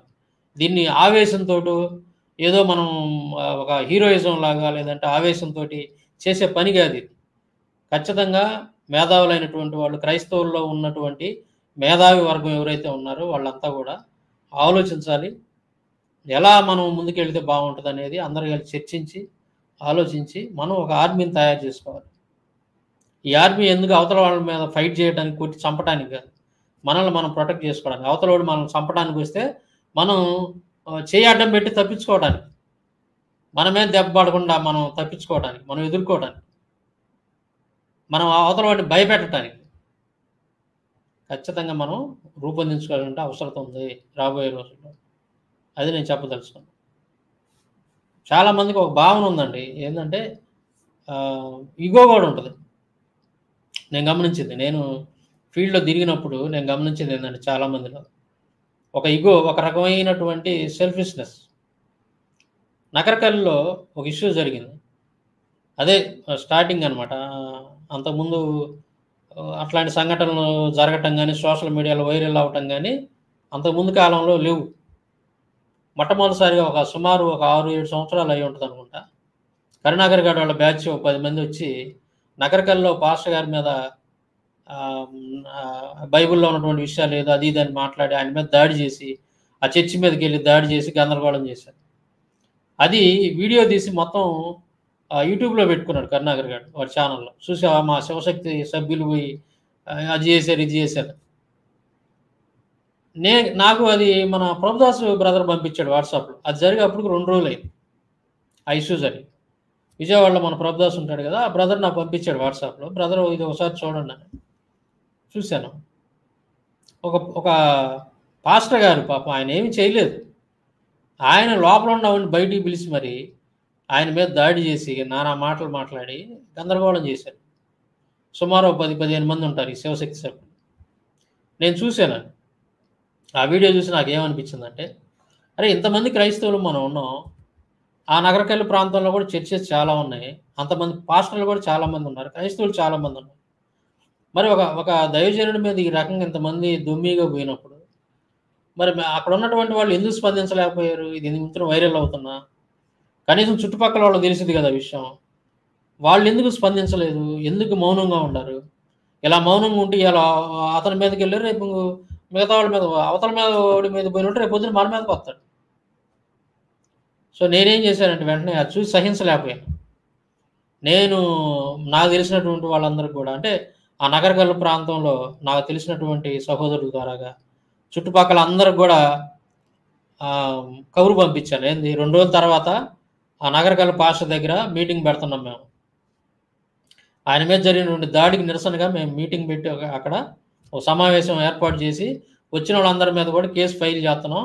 మీరంతా రావాలని చెప్పేసి ఒక నలుగురు సహోదరుల్ని చుట్టుపక్కల ఉన్నటువంటి వాళ్ళందరికి కూడా కబురు చేయించాను. అలాగే నాకు తెలిసినటువంటి సహోదరులకు కూడా నేను ఫోన్లు చేసి పిలిపించాను. రాజమండ్రి నుంచి వచ్చారు. ఇంకా దాదాపు అది ఏది నిడదవోలు ఆ చుట్టుపక్కల నుంచి, తర్వాత వరంగల్ నుంచి ఎక్కడెక్కడి నుంచో వచ్చారు. ఫోన్ చేస్తే తెల్లారిపాటికి వచ్చి వాలారు. ఖచ్చితంగా అది జరిగిన 2 రోజుల తర్వాత నేను వీడియో చూసిన 2 రోజుల తర్వాత ఇంకా నా దగ్గర నుంచి కొంతమందిని తీసుకొని పోయి దాదాపు 150 నుంచి 200 మంది అక్కడ గ్యాదర్ అయ్యి పాస్టర్ గారికి ధైర్యం చెప్పి ఆయనకేదో మేము చేయాల్సినటువంటిది చేసి తర్వాత వచ్చినటువంటి వాళ్ళందరి పేర్లు చేసి కంప్లెయింట్ రాసిచ్చాం అక్కడ స్టేషన్‌లో. 9 మంది మీద ఎఫ్ఐఆర్ ఫైల్ చేయించాం అక్కడికక్కడ. మొత్తం వచ్చిన వాళ్ళ మొత్తాన్ని ఇంత్రీస్‌లో ముగ్గురుగా లైన్‌గా ఎటువంటి గొడవ లేకుండా పోలీస్ స్టేషన్ దగ్గరికెళ్ళాం. అందరం వెళ్ళాం ఒక్కసారిగా. మేము అంతమంది పోలీస్ స్టేషన్ దగ్గరికి వెళ్ళంగానే ఆ దారిలో పక్కన ఉన్నటువంటి వాళ్ళంతా కూడా ఇక్కడేదో జరిగిందని వాళ్ళు ఇంకో 200, 300 మంది గుమిగూడారు అక్కడ. పెద్ద సమూహం అయిపోయింది పోలీస్ స్టేషన్. ఒక ఐదుగురిని రండయ్య ముందు లోపలికని అంటే, నేను మన రాకేష్ కుమార్ బ్రదర్ రాకేష్ ఆయన పేరు ఇంకో సహోదరుడు ఉన్నాడు కదా! తెలంగాణలో ఉంటాడు. అడ్వకేట్. ఒక 5గురు వెళ్ళాం ముఖ్యమైనటువంటి వాళ్ళు. మర్చిపోయాను షాలేం అన్న కూడా వచ్చాడు. నేను ఫస్ట్ టైం ఆయన్ని చూడటం అక్కడ. వెళ్ళి ఆయనతో సిఐ గారితో మాట్లాడి ఎఫ్ఐఆర్ ఫైల్ చేయించాం. అట్లాగా ఎక్కడికక్కడ మనం సైలెంట్‌గా ఉంటే ఏమైద్దంటే ఇక వాళ్ళకి ఇంకా ఎక్కువ ఇంకా దాడులు చేయడానికి మనం అవకాశం ఇచ్చినట్టే వాళ్ళకి. ఎదుర్కోవాలి. ఖచ్చితంగా ఎదుర్కోవాలి. ప్రతి ఒక్కడు కూడా ముందు మీ మనసులో ఉన్నటువంటి అభద్రతా భావాన్ని తొలగించండి. ఇది నా దేశం. నాకు అన్ని హక్కులు ఉన్నాయి ఈ దేశంలో ఉండటానికి. అవతల వాడు నన్ను అనటానికి వాడికి ఏ అధికారం లేదు. ధైర్యంగా ఉండాలి. ధైర్యం అనేది ఉండాలి మనలో. ధైర్యాన్ని కోల్పోకూడదు. ఎప్పుడు కూడా ఇలాంటి ఇష్యూ ఏదైనా జరిగినప్పుడు వెళ్ళి పడాలంతే. ఒక 1000-2000 మంది పోయి అక్కడ కూర్చోవాలి. మా సంగతి ఎందుకు తేల్చున్నా. ఐక్యత, యూనిటీ ఎప్పుడైతే ఉంటుందో, మనసులో మనకి ఆ ఉద్దేశం ఎప్పుడైతే ఏర్పడిందో అప్పుడు మనం ఆడదాకా వెళ్ళగలుగుతాం. ఆ చుట్టుపక్కల ఉన్నటువంటి వాళ్ళు లక్షల మంది ఉంటారు క్రైస్తవులు. చెప్తున్నాను. ఎక్కడెక్కడి నుంచో దూరం నుంచి అందరూ రావాల్సినటువంటి అవకాశం ఉన్నవాళ్ళు వెళ్ళొచ్చు, తప్పులేదు. అప్పటికప్పుడు ఇమీడియట్లీగా దగ్గరలో ఉన్నటువంటి వాళ్ళు ఒక చోట గ్యాదర్ అవ్వచ్చు. పాస్టర్లు ఉంటారు కదా, వాళ్ళు సంఘస్థులు ఉంటారు. మినిమం 50-100 మంది, 200, 500, 1000 మంది ఉన్న సంఘాలు కూడా ఉన్నాయి. ఒక పిలుపునివ్వాలి. ఒకసారి పలానా చోట ఇష్యూ జరిగింది, మన దగ్గరలో ఉన్నటువంటి ఒక ఊర్లో లేదా ఒక 100 కిలోమీటర్లు, 50 కిలోమీటర్ల దూరంలో ఒక క్రైస్తవుడికి ఇబ్బంది జరిగింది, మనం అంతా వెళ్ళాలి రండి అని చెప్పి సంఘాన్ని వేసుకొని వెళ్ళిపోయి కూర్చోవాలి. అక్కడ ఆ పోలీస్ స్టేషన్ ముందు వెళ్ళి కూర్చోవాలి. ఏంది మా సంగతి ఏంది చెప్పండి. అట్లా ఎవరికి వాళ్ళు ఎప్పుడైతే వెళ్ళగలుగుతారో అప్పుడు మనకి న్యాయం జరిగింది. మన సహోదరులకు కూడా మనం ఒక రకమైనటువంటి ధైర్యాన్ని ఇచ్చినట్టుగా కూడా ఉంటుంది. అభద్రతా భావంలో ఉంటారు క్రైస్తవులు ఎవరు కూడా. అరే నాకు ఏదైనా జరిగితే నా వాళ్ళు వస్తారు, నా సహాయం చేస్తారు అనేటువంటి ఆ ధైర్యాన్ని కూడా వాళ్ళకి మనం కల్పించాలి. ప్రతి ఒక్కళ్ళకి ఒకళ్ళకొకళ్ళు సహాయంగా ఉండాలి. అది ఎప్పుడు వచ్చింది? మనం ఒకళ్ళకొకళ్ళం కూడా ప్రేమ ఉంటే వచ్చింది. అది ద్వేషం ఉంటే రాదు కదా. అది సో రాబోయే రోజుల్లో ఖచ్చితంగా మనం ప్రణాళికతోటి ముందుకెళ్తేనే వీటిని మనం ఎదుర్కోగలుగుతాం. లేదంటే ఏదో సంఘటన జరిగింది, 2 రోజులు హడావుడి చేస్తాం, తర్వాత ఎటోళ్ళు అటు పోతారు, మళ్ళీ ఇంకోసారి ఇంకోటి జరిగింది, అది అట్లా కంటిన్యూ అవుతా ఉంటుంది. కాబట్టి క్రైస్తవుల్లో ఉన్నటువంటి మేధావి వర్గం ఎవరైతే ఉన్నారో వాళ్ళంతా కూడా ఒకసారి ఆలోచించాలి, దీని మీద దృష్టి పెట్టాలి. దృష్టి పెట్టి క్రైస్తవులకు కూడా సంబంధించినటువంటి క్రైస్తవులకు ఒక ఆర్మీ అనేది కంపల్సరీగా ఉండాలి. ఫీల్డ్లోకి వెళ్ళి వర్క్ చేయగలిగినటువంటి వాళ్ళని మనం తయారు చేయాలి. వాళ్ళు చేసే పని ఏంటి, విధి విధానాలు ఏంటి, ఎలా ఉండాలి వాళ్ళు అనేటువంటిది కూడా మనం అవన్నీ కూడా మనం ఒక ప్లాన్గా ముందుకెళ్ళాలి. వాళ్ళు మనం ఆ విధంగా డెవలప్ చేయాలి అన్ని ఏరియాల్లో, అన్ని ప్రాంతాలు. సో దీని మీద మరి ఆలోచిస్తారని నేను కోరుకుంటున్నాను.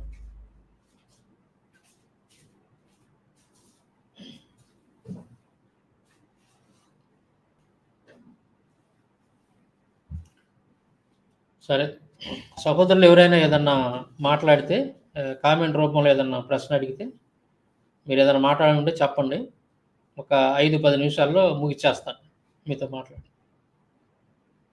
తర్వాత ఇంకొక ప్రాముఖ్యమైన విషయం ఏంటంటే, మన పుస్తకం గురించి యాక్చువల్గా ఈ నెలలో రిలీజ్ అవ్వాల్సింది. అది ఫస్ట్ వీక్లోనే. రెండోది కూడా కంప్లీట్ అయింది దాదాపుగా. రెండోది కూడా కంప్లీట్ అయింది కాబట్టి ఇంకొకసారి 2 కలిపి రిలీజ్ చేద్దామని. అది కూడా ఈ నెలలోనే నేను ప్లాన్ చేస్తున్నాను. 2 రోజులు అటు ఇటుగా ఉంటుంది తప్ప మళ్ళీ నెలలు సంవత్సరాలు ఏం పట్టదు. 2 ఒకేసారి వస్తాయి బుక్స్. ఎందుకంటే ఇది కాంట్రవర్షియల్ కావటం వల్ల ఒక ప్లాన్ తోటి ముందుకెళ్ళాల్సి వస్తుంది. మనం చేసే వర్క్ అనేది కాంట్రవర్షియల్ కావటం వల్ల కొంచెం ప్లాన్గా ముందుకెళ్ళాల్సి వస్తుంది. అన్ని విషయాలు నేను మీ ముందు చెప్పలేను పబ్లిక్గా. అన్ని విషయాలు మీ ముందు షేర్ చేసుకోలేను. నాకు చెప్పాలని ఉంది, మీతో పంచుకోవాలని ఉంది, కానీ కొన్ని రహస్యంగా చేయాల్సినటువంటి పనులు కొన్ని ఉంటాయి, బయటికి చెప్పకూడని మాటలు కొన్ని ఉంటాయి. సో ఆ విధంగా ముందుకెళ్తా ఉన్నాను. 2 పుస్తకాలు వస్తాయి మీకు ఒకేసారి. అది ఈ నెలలో నెలాఖరులో కానీ, లేదంటే ఇంక 2 రోజులు అటు ఇటుగా, పెద్ద తేడా ఉండదు. సో ప్రార్థన చేయండి.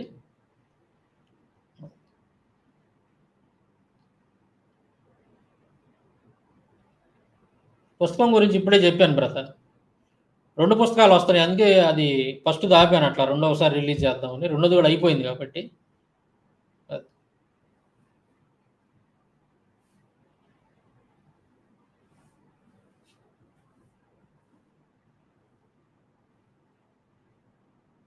సబ్జెక్ట్ పరంగా ఎదుర్కోలేని దాడులు చేస్తారు, కరెక్టే. సబ్జెక్ట్ పరంగా ఎదుర్కోలేని సన్నాసులే దాడులు చేస్తారు, మతం మాది. బుక్ ఖరీదు అడుగుతున్నారు బ్రదర్. నేను అదే చెప్తుంది. నేను ముందుగా ఏది కూడా ఎక్కువ విషయాలు చెప్పకపోవడానికి కారణం అదే. మనం చేస్తున్నటువంటి వర్క్ అనేది కాంట్రవర్షియల్ వర్క్ కాబట్టి దాన్ని చాప కింద నీరులాగా దాన్ని వ్యవహారం చేయాలి. అందుకే నేను అన్ని విషయాలు చెప్పలా. లేదంటే రోజు మీతో మాట్లాడాలని ఉంది. దాని గురించి ఎక్కువ పబ్లిసిటీ ఇవ్వాలని, మరిన్ని విషయాలు మీతో షేర్ చేయాలని నాకు ఆశగా ఉంది గానీ, ఆహ్, కొద్దిగా అది రిలీజ్ అయ్యి జనాల్లోకెళ్ళిన దాకా నేను దాని గురించి పెద్దగా మాట్లాడదలుచుకోలేదు. 2 పుస్తకాలొస్తున్నాయి. ఒకటి కాదు, రెండోది కూడా రెడీ అయింది కాబట్టి నేను ఈ నెలలో ఫస్ట్‌ది రిలీజ్ చేయలేదు. 2 కలిసి వస్తాయి. ఈ నెలాఖరులో గాని, లేదంటే ఇంకొక 4 రోజులు అటు ఇటుగా 4 రోజులు అంతే. నెలలు ఇదివరకిలాగా అంత టైం పట్టదు. మొత్తం కంప్లీట్ అయింది. ఖరీదు గాని అన్నీ గూడా నేను ఇంతకుముందు ఆల్రెడీ బుక్ చేసుకున్నోళ్ళకి చెప్పాను నేను. ఇప్పుడు నాకు పుస్తకం రిలీజ్ అవ్వబోయే టైంలో నాకు ఫోను చేయండి, నేను చెప్తానండి. అంటే ఒక 15 రోజులు ఆగి నాకు కాల్ చేయండి. నేను అన్ని వివరాలు మీకు చెప్తా.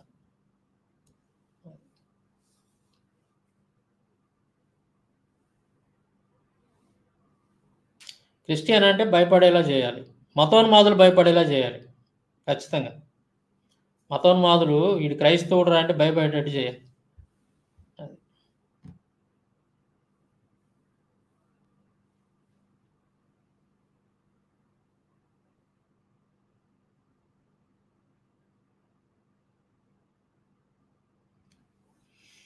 CJC Christian joint action committee Joshua Daniel గారు ఉన్నారు గదా! ఆయన మీరిద్దరే ఇలాంటి వ్యవహారాల్లో రియాక్ట్ అవుతుంది. అంటే స్టార్టింగ్‌లో ప్రారంభించింది మనమే.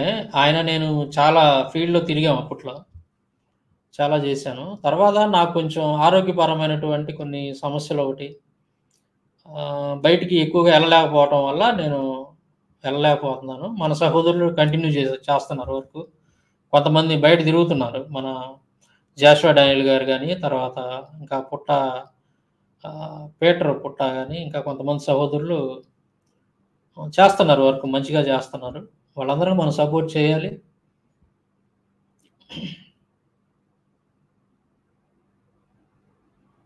అన్న బైబిల్ చదివేటప్పుడు కొన్ని సందేహాలు మీతో వాట్సాప్‌లో అడగవచ్చా?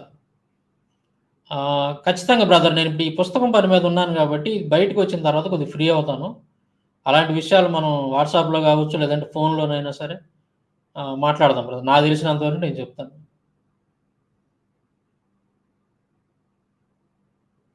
మీరు కాల్ లిఫ్ట్ చేయట్లేదు బ్రదర్. చాలా సార్లు ట్రై చేశాను. Sorry brother. నేను రోజుకి ఇప్పుడు గూడా కనీసం 50 మందితో మాట్లాడుతున్నాను ఫోన్‌లో. అంటే ఉదయం 10 గంటల లోపయితే నేను మాట్లాడగలుగుతా మీతోటి. కొద్దిగా టైం ఉంటది నాకు. 10 గంటల తర్వాత నేను ఈ పుస్తకం హడావుడిలోనే చాలా బిజీగా ఉన్నాను. కుదరదు మాట్లాడటానికి. ఫోన్ సైలెంట్‌లో పెట్టి పక్కన పెడతా. అందువల్ల మీరు ఎన్ని సార్లు ఫోన్ చేసినా గాని కలవదు. ఉదయం 10 గంటల లోపు మీరు కాల్ చేస్తే ఏదైనా మాట్లాడాలనుకున్నోళ్ళు నేను మీతో మాట్లాడగలుగుతా. 10 దాటిందంటే మాత్రం కష్టం. అది. 18-40 సంవత్సరాల వయస్సు గల యువకులకు ఒక మీటింగ్ ఏర్పాటు చేయండి. నాకైతే ఒక ప్లానింగ్ ఉంది బ్రదర్ ఖచ్చితంగా. ఖచ్చితంగా ప్లానింగ్ అనేదుంది. ఇంకా చాలా అందరూ కలిసి మాట్లాడుకోవాలి. మేధావి వర్గం అది నేను ఇందాల చెప్పింది. క్రైస్తవుల్లో ఉన్నటువంటి మేధావి వర్గం ఒక చోట కూడి అవసరమైతే ఎన్ని అన్నా ఒక్కొక్కళ్ళు ఒక్కొక్క సంస్థ పెట్టుకొనిగాక. ఎన్ని సంస్థలైనా పెట్టుకోండి. వాళ్ళ తెలివితేటల కొద్దీ ఎన్ని సంస్థలు పెట్టుకున్నా సరే, ఇష్యూ జరిగినప్పుడు అన్నీ ఒకటిగా ఏకం కావాలి ఒక చోట. అది. ఇక్కడ ఇగో ఉండకూడదు. ఇక్కడ నా సంస్థ బాగా పనిచేసింది. నీ సంస్థ పని చేయలేదు. నా సంస్థకి పేరు రావాలి. లేదంటే నా బ్యానర్‌కి పేరు రావాలి. ఇయన్నీ మనసులో ఉండకూడదు. అయి ఎప్పుడైతే మన మనసులో ఉంటాయో మనం నిస్వార్థంగా పని చేయలేం. దేవుడి పని ఇది. నా సహోదరుడికి ఇబ్బంది జరిగింది. నేను శక్తివంతన శక్తి వంచన అనేది లేకుండా నేను చేయాల్సినటువంటి పని నేను చేయాలి అనేటువంటి భావంతోటి ముందుకెళ్తే తప్ప ఒకళ్ళకొకళ్ళు సంస్థలు ఎన్నైనా ఉండొచ్చు గాక. ఎంతమందైనా ఉండని. ఎన్ని ఆర్గనైజేషన్స్ అన్నా ఉన్నాయి గాక. సమస్య ఏదన్నా ఎదురైనప్పుడు మనోళ్ళకి మొత్తం ఒకటవ్వాల. మొత్తం ఒక గొడుగు కిందకి రావాలి ఈళ్ళంతా. మొత్తం ఒక గొడుగు కిందకొచ్చేది ఫైట్ జేయాలి. అందరూ కలిసి ఫైట్ జేయాలి. అప్పుడు మనం అనుకున్న దానికంటే ఎక్కువ రిజల్ట్ మనం సాధించగలుగుతాం. చూడండి కావాలంటే. ఇప్పుడు విడివిడిగా ఉండి మనం ఫైట్ జేత్తన్నాం. విడివిడిగా ఉండి. దానికి అనేక రకాల కారణాలుండొచ్చు. అందరూ ఒకటై గనక ముందుకెళ్తే వీళ్ళందరి తెలివితేటలు గనక ఏకమైనియంటే ఖచ్చితంగా మనం అనుకున్న దానికంటే ఎక్కువ రిజల్ట్ మనం సాధించగలుగుతాం. అందులో డౌటే లేదు.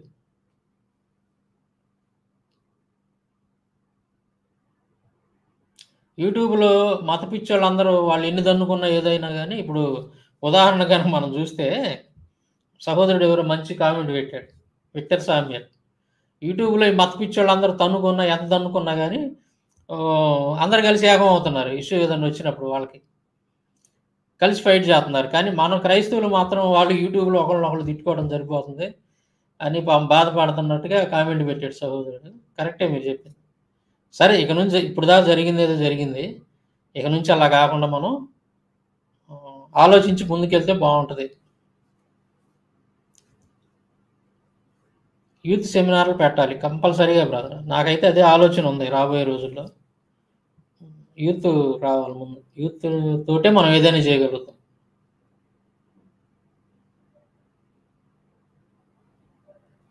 బుక్స్ గురించి నేను అన్ని డీటెయిల్స్ చెప్తాను. నేను ఇంక 2 రోజుల్లో రిలీజ్ చేస్తున్నాను అనగా మీకు అన్నీ నేను తెలియజేస్తాను. రిలీజ్ అయిన తర్వాత ఎక్కువ మాట్లాడతా దాని గురించి. ఇప్పుడు దాకా దయచేసి అర్థం చేసుకుంటాను అనుకుంటున్నాను నేను. అది వచ్చినాక ఇంకా పెద్దగా సోషల్ మీడియా అంతా పెద్ద గోల అయింది. అదొక ఇదైద్ది మళ్ళీ చూడండి కావాలంటే. ఎందుకంటే ఫుల్ కాంట్రవర్షియల్ ఉంటుంది, దాంట్లో కాంట్రవర్సీ ఉంటుంది.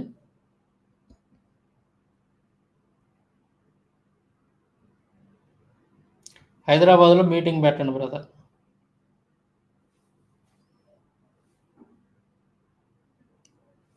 మనలో ఉన్నటువంటి సమస్య ఏంటంటే యూనిటీ లేదు, ఐకమత్యం లేదు. మనకి తెలియగలవాళ్ళు ఉన్నారు చాలామంది. క్రైస్తవులు చాలా తెలియగలవాళ్ళు, తెలివితేటలు ఉన్నాయి, కానీ ఐక్యత అనేది లేదు. అక్కడే మనం దెబ్బతింటున్నాం. ఇగో ఒకటి, ఇగో ఏంది ఇప్పుడు ఇద్దరు వ్యక్తులు స్టేజ్ మీద ఉన్నారంటే వాళ్ళలో ఏ ఒక్కరు కొద్ది గౌరవం తగ్గినా కానీ వాళ్ళు ఓర్చుకోలేరు. అట్లాంటి కొన్ని చిన్న చిన్న మనలో లోపాలు ఉన్నాయి క్రైస్తవుల్లో. వాటిని సరి చేసుకోవాలి. వాటిని మనం ఎప్పుడైతే తొలగించుకుంటామో అప్పుడు ఖచ్చితంగా మనం కమ్యూనిటీ పరంగా విజయాన్ని సాధిస్తాం, ఖచ్చితంగా క్రైస్తవుల పరంగా.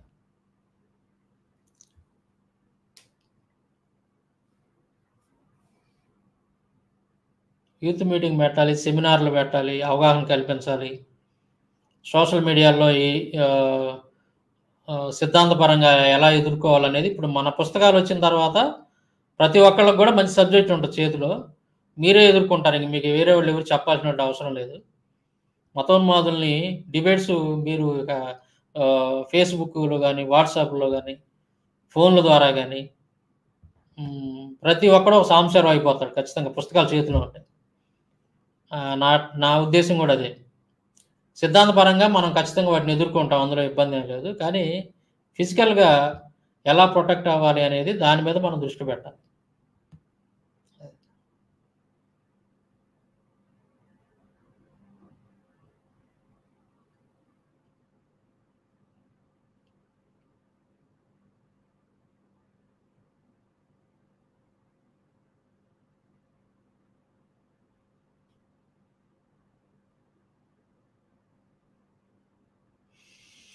ఇప్పుడు యేసుక్రీస్తుని గురించి కానీ, మేరీ మాతను గురించి కానీ లకారాలు ఉపయోగించి ఆ రకంగా తిడతా ఉంటే ఇన్ని సంవత్సరాల నుంచి, అదే వాళ్ళ సీత గురించో లేకపోతే ఇంకో వాళ్ళ దేవీ దేవతల గురించి అలాంటి భాష వాడితే ఖచ్చితంగా జైలుకి వెళ్ళిపోయేవాళ్ళు. ఇప్పుడు దాకా ఉండేవాళ్ళు కాదు. కానీ ఈ మతోన్మాదులు ఇంకా ఆ విధంగా ఇంకా మాట్లాడగలుగుతున్నారని అంటే దాని అర్థం ఏంది? అది వాళ్ళ తప్పు కాదు, క్రైస్తవుల తప్పు అది. క్రైస్తవుల చేతగానితనం. క్రైస్తవులు మౌనంగా ఉండటమే దానికి కారణం. ఈ లకారాలు మాట్లాడేటువంటి దుర్మార్గులందరిని కూడా అరెస్ట్ చేయలేదు ఇప్పటి వరకు అంటే అది మనం చేతులు కట్టుకొని కూర్చోబట్టే. అది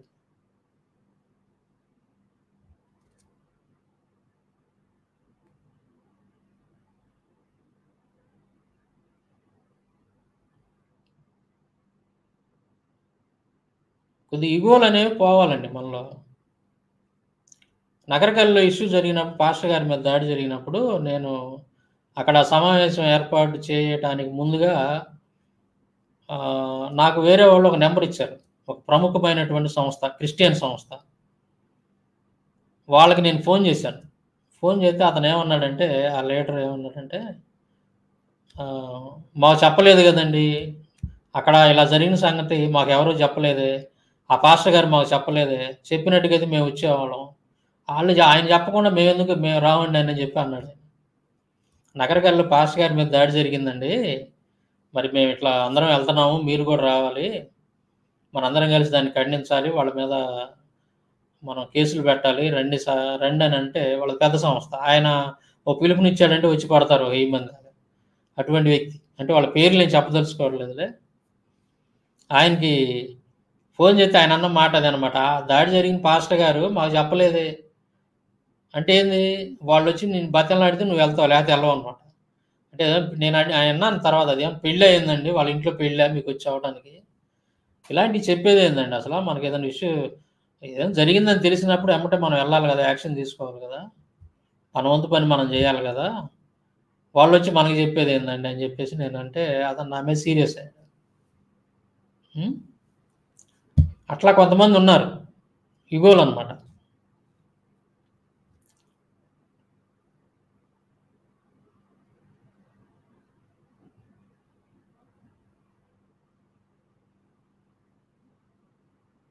బుక్స్ బ్యాన్ చేస్తారేమో మతోన్మాదులు. చేస్తారు ఖచ్చితంగా. అందులో డౌటే లేదు. అందుకే నేనంటాను ఈలోపే దాని గురించి పబ్లిసిటీ ఏమి ఇవ్వను నేను. ఎక్కువగా అందుకే చెబుతున్నా. అది సాప కింద నీరులాగా ఎళ్ళిపోవాలి జనాల్లోకి. మీ అందరి చేతుల్లోకి పోయిన తర్వాత అప్పుడు దాని గురించి నేను ఫుల్ పబ్లిసిటీ ఇస్తా. ఇంకప్పుడు ఇబ్బంది లేదు. వాళ్ళు బ్యాన్‌లు చేసుకున్నా, ఏం చేసుకున్నా మనకి ప్రాబ్లమ్ ఉండదు. ఈలోపు మీ చేతుల్లోకి ఎళ్ళిపోవాలి పుస్తకం. అది. నేను కోరుకుంటున్నదనమాట.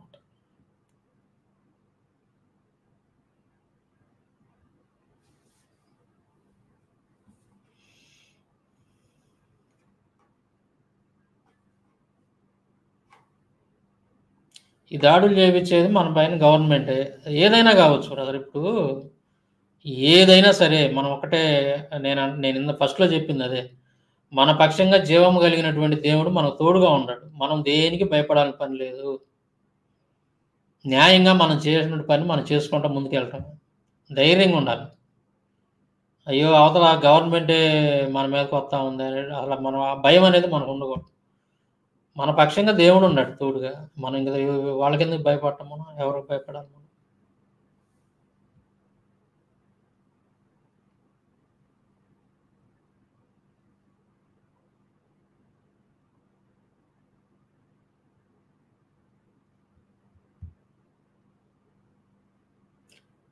John Victor. మీరు రాసిన బుక్స్ కోసం ఒంగోలొస్తాను బ్రదర్. రండి బ్రదర్ తప్పకుండా. రెడీ అయ్యానని చెప్పిన తర్వాత రండి. వచ్చి తీసుకెళ్ళండి. No problem.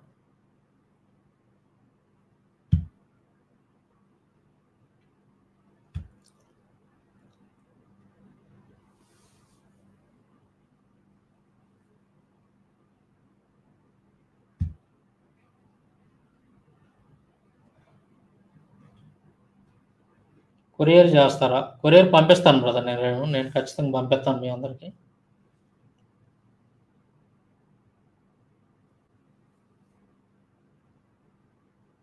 చిన్న చిన్నగా బుక్స్ ఉండేటట్టు, అర్థమయ్యేటట్టు. నేను అలాగే చేస్తున్నా బ్రదర్.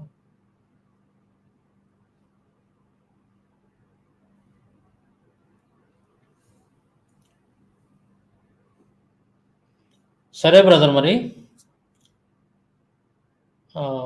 ఏదేమైనా గానీ మరి ఇలాంటి సంఘటనలు జరిగినప్పుడు మనకు బాధగా ఉంది. చర్చిల మీదకెళ్ళి పిల్లలని కూడా చూడకుండా మరీ చిన్న పిల్లలు, లేడీస్ అని కూడా చూడకుండా వాళ్ళ మీద దారుణంగా దాడి చేయటం, కొట్టటం. ఎంత ద్వేషం అంటే వీళ్ళకి. ఆ!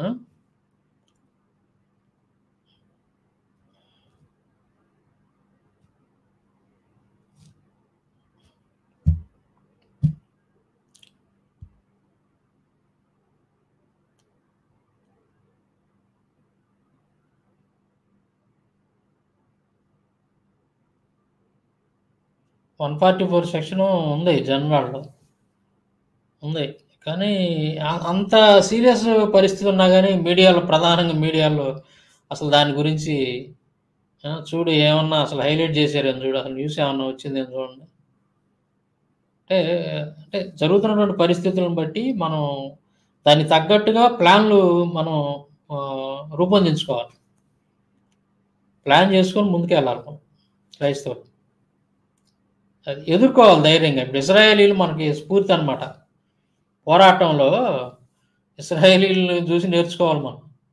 చుట్టూ అన్ని దేశాలు కలిసి ఒకసారి యుద్ధానికి వాళ్ళ మీదకి వచ్చినా కానీ వాళ్ళు ఎక్కడ అసలు వాళ్ళకి భయం అనేది వాళ్ళకి మొహంలో కనపడదు. వాళ్ళు చివరి శ్వాస వరకు పోరాడతారు. తెగింపు, ఆ ధైర్యం, మొండితనం అది ఖచ్చితంగా ప్రతి క్రైస్తవుడికి రావాలి.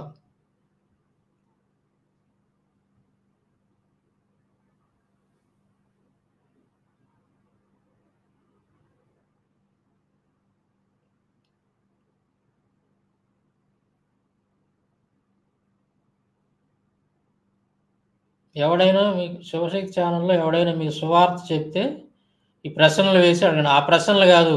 రేపు మిమ్మల్ని ఆ ప్రశ్నలు అడిగేవాళ్ళు మిమ్మల్ని చూసి భయపడి పారిపోతారు చూడండి. మన పుస్తకాలు మీ చేతిలో ఉన్నాయంటే, ఆ ప్రశ్నలు అడుగుతామని ముందుకొచ్చేవాళ్ళు మిమ్మల్ని చూసి భయపడి పారిపోతారు. అది. మీకు సమాధానం చెప్పలేక వాళ్ళు పారిపోతారు. అది జరిగిద్ది చూడండి కావాలంటే. ఖచ్చితంగా. 100% ప్రశ్నలు, గిశ్నలు ఇయన్నీ కుదరవింక.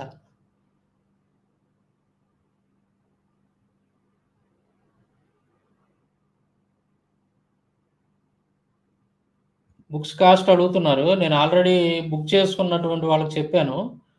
వాళ్ళందరి నంబర్‌లు నా దగ్గర ఉండి నేను మళ్ళీ వాళ్ళందరికి ఫోన్‌లు చేస్తాను నేను. ప్రతి ఒక్కళ్ళకి ఫోన్ చేస్తాను బుక్స్ పంపించేటప్పుడు. కాస్ట్ గాని అవన్నీ కూడా నేను పబ్లిక్‌గా ఏం చెప్పను.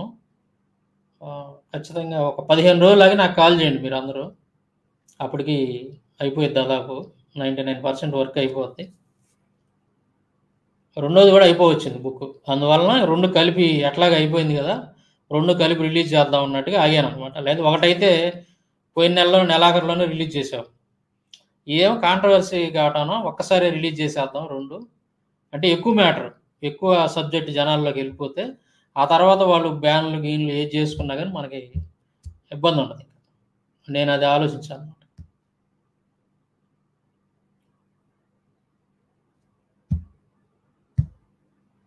బొక్కలోడి బుక్స్ ఎవరు కొనరు. మీ బుక్ కోసం ఎదురు చూస్తున్నాం. హిందువులు కూడా చాలా మంది ఎదురు చూస్తున్నారు కదా! హిందువులేంది ముస్లిమ్స్ కూడా ఫోన్ చేస్తున్నారు. దేవుడి దయ వల్ల చాలా చక్కగా వచ్చింది సబ్జెక్టు.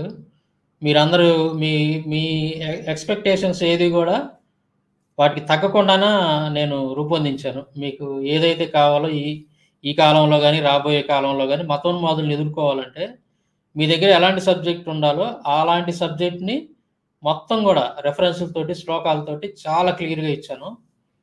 మీకందరికి ఉపయోగపడిద్దది. ఇప్పుడే గాదు, రాబోయే కాలంలో గూడా ఉపయోగపడిద్ది. అది. రామరాజ్యం గాదు, క్రీస్తు రాజ్యం గావాలి. యెస్. Correct brother. క్రీస్తు రాజ్యంలోనే సమానత్వం ఉంటది.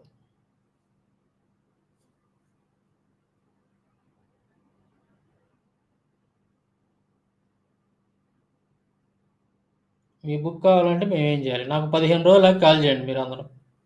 చెప్తా నేను.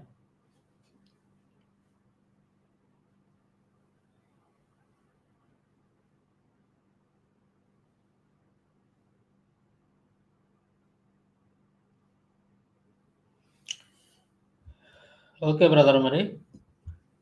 లైవ్ ఇంతటితో ముగిస్తున్నాను.